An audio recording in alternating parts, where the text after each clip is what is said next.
Salut les cryptophiles, j'espère que vous allez bien. Bienvenue sur Crypto et Blockchain avec Théo, votre serviteur théologien Simansou. Il se passe des choses très intéressantes au Salvador. Je viens de lire l'information et j'ai été tellement ému par la vision du Salvador par rapport aux crypto-monnaies et par rapport à la blockchain. Le Salvador a pris une décision, a en fait engagé un programme très intéressant.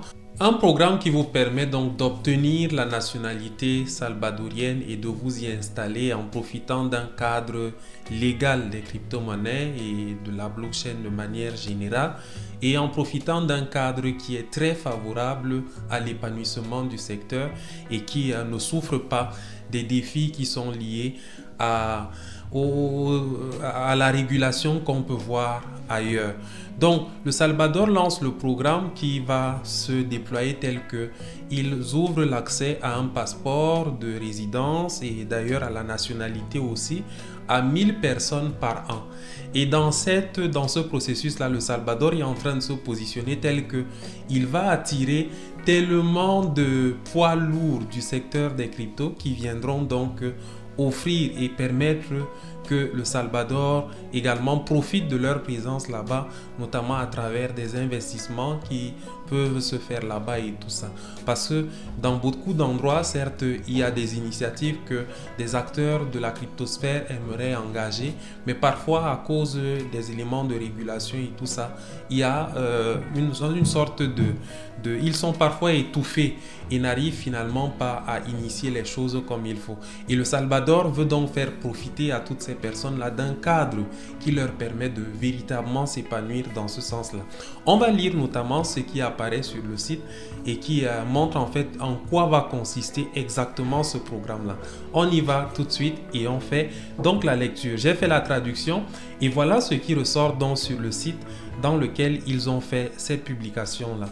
Donc, El Salvador, donc adopter El Salvador. Donc, ça, c'est la traduction. Donc, on voit le texte là, c'est Adopting El Salvador. Donc, faites l'expérience de la liberté, de la sécurité et d'un mode de vie Bitcoin en adoptant le Salvador comme terre d'accueil. Le Salvador renaît en tant que terre de liberté économique.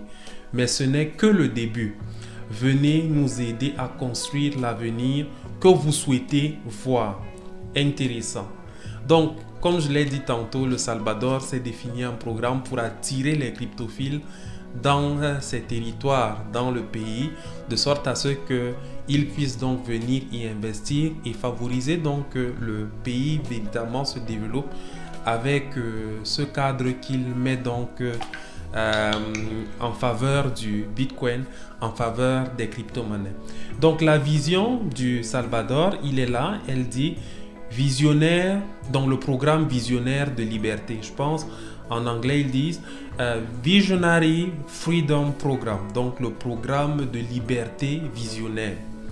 Donc c'est ça. Et ils disent donc que le Salvador offre une invitation exclusive à résider au Salvador à 1000 personnes qui aspirent à changer le monde. Intéressant.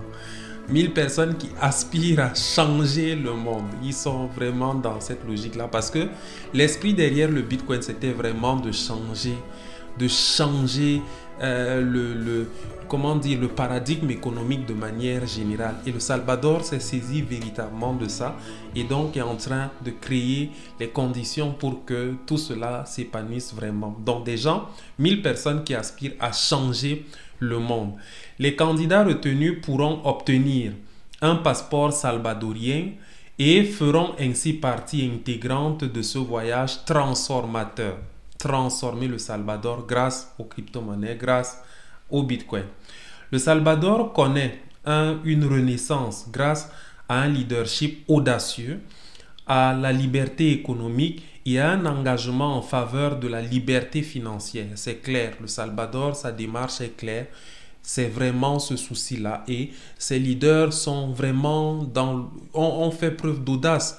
Être le seul pays à avoir donné cours légal au Bitcoin, c'est quand même vraiment de l'audace de la part d'un tel pays de penser que on ne va pas pour autant toujours nous considérer comme un de ces petits pays qu'on va négliger d'une certaine façon. Nous, on voit quel est l'avantage, quelle est l'opportunité qui va avec l'avènement du Bitcoin, l'avènement des crypto-monnaies.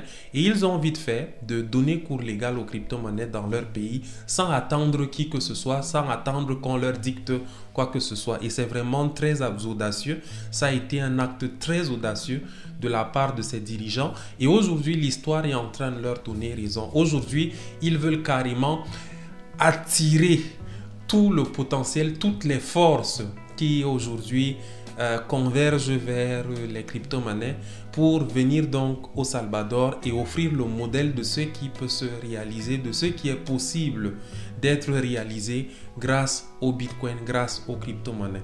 Donc, à la suite, il est dit que nous recherchons activement les esprits les plus brillants, du monde entier pour nous rejoindre dans la construction de cette vision d'un avenir meilleur. Limité à 1000 participants par an, c'est par an, ce programme de visa pour la liberté n'est pas seulement un investissement, c'est un engagement à construire le pays de l'avenir. C'est très intéressant, c'est pas simplement le fait d'y aller, c'est aussi vraiment un engagement à construire. Ça devient votre pays, notre pays à tous, tout autant qu'on peut voir les gens très engagés dans les projets crypto. Ce sera ça également avec le Salvador en s'y installant. Ce sera vraiment dans la logique vraiment ce sera désormais une fois qu'on vous a donné la nationalité, une fois que vous êtes un fils du pays, de par le fait que vous avez la nationalité, il est clair que vous êtes donc chez vous et le gouvernement va donc offrir les conditions nécessaires pour que toutes ces personnes-là s'épanouissent au mieux. Donc, 1000 participants par an, voilà, et le Salvador attend surtout les esprits les plus brillants. Ils viendront et je pense sur le site déjà beaucoup de personnes sont certainement déjà en train de postuler. La candidature se fait en 3 étapes. Il y a une première phase où vous soumettez un certain nombre de documents, où vous donnez la preuve que vous êtes éligible pour le programme, parce que le programme définit qu'il faut être détenteur, je pense, d'un million de dollars en Bitcoin. C'est ce que le programme dit, je vais voir avec précision. Donc, il est question de détenir 1 million de dollars en Bitcoin. 1 million de dollars en Bitcoin. Intéressant. Ça correspond à combien de Bitcoin précisément? Bon, on va faire ressortir ça quelque part. Donc, 1 million de dollars en Bitcoin. C'est ça la condition qu'il faut remplir pour être éligible pour le programme. Ou bien vous les avez en Bitcoin ou bien vous les avez en USDT, en stablecoin. Ce sont là les 2 conditions et donc par là, donc, vous pouvez postuler au programme. Maintenant, à la fin, ils disent rejoignez l'arche de la liberté. La liberté tant recherchée par les cryptophiles. Et de tels programmes vont se multiplier dans plusieurs autres pays. On avait vu le Centrafrique qui voulait aller dans ce sens-là, mais on a dû mettre le projet est actuellement un peu aux arrêts. Peut-être que ça va se relancer, on ne sait pas. Mais dans la logique du Salvador, ils disent donc rejoignez l'arche de la liberté. En tant que pionnier dans l'adoption de Bitcoin comme monnaie légale, le Salvador offre des avantages inégalés pour les amateurs de la crypto-monnaie et les entrepreneurs avant-gardistes. Intéressant. Les entrepreneurs avant-gardistes. Tous les cerveaux de l'univers crypto là sont attirés au Salvador. Et beaucoup justement cherchent des conditions comme celle-là. On voit même des Africains qui aujourd'hui vont plutôt s'établir à Dubaï parce que bon, à Dubaï, les conditions sont parfois plus favorables aux nouvelles technologies, notamment au Bitcoin. Ils s'y installent et aujourd'hui on a le Salvador qui se prononce aussi dans ce sens-là. On avait eu le Centrafrique qui s'était aussi prononcé. Mais maintenant on a le Salvador qui offre cette grande opportunité-là. Mais il faut comprendre, le Salvador parle l'espagnol, donc debéis hablar espagnol. J'ai un petit espagnol que j'ai appris au lycée. Je n'ai pas... certainement, je m'en rappelle comme ça juste. Donc, un des devoirs pour ceux qui vont qui vont saisir l'opportunité sera forcément une fois au Salvador ou bien avant, il faudra déjà apprendre l'espagnol pour facilement s'intégrer.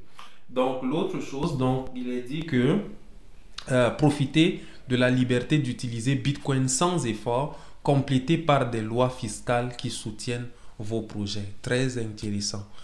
On a le Salvador vraiment qui est en train de faire lourd dans l'écosystème crypto et ça, il faut féliciter ça. Le pays a pris des décisions très audacieuses, a pris cette direction-là qui aujourd'hui fait qu'on peut voir comment on peut donner raison aujourd'hui. Beaucoup de nations regardent ce qui se passe également au Salvador et comprennent que vraiment ce pays, l'histoire lui donne raison finalement. L'histoire donne véritablement raison actuellement au Salvador, eux qui ont su prendre des positions à un moment donné et comme on l'avait vu précédemment, ils ont fait de gros bénéfices sur la tendance du Bitcoin actuellement et ils ne sont même pas disposés à vendre leur Bitcoin parce que ils voient le potentiel du Bitcoin sur le long terme. Malgré les bénéfices là, ils voient justement les choses sur le long terme. On se pose la question de savoir si le Salvador n'est pas en connivence ou bien n'a pas de relation particulière avec Satoshi lui-même, qui les éclaire quant à la vision du Bitcoin et qui fait en quelque sorte le coaching d'un certain nombre de dirigeants pour leur faire comprendre en fait la vision d'une certaine façon. Bon, lui-même, c'est pas évident, certainement qu'il y a, étant donné l'ouverture du président et des dirigeants de manière générale, eux-mêmes ils s'informent, ils apprennent et ils ont compris le potentiel de la chose et ils se sont lancés dedans. Donc, voilà le Salvador, terre d'opportunités pour les cryptophiles. Le Salvador, ce sera un paradis en fait crypto.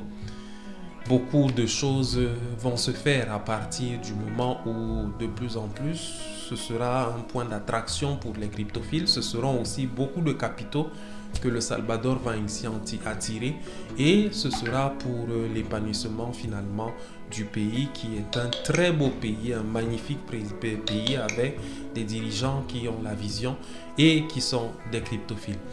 Bien, j'espère que cette information vous apporte une certaine émotion. Pour moi personnellement, j'en ai été véritablement ému. En tout cas, n'hésitez pas, les likes, ça fait véritablement plaisir. Des commentaires aussi sur votre appréciation du sujet. Et on est ensemble les leaders, théologiens Simansou, votre serviteur. À bientôt.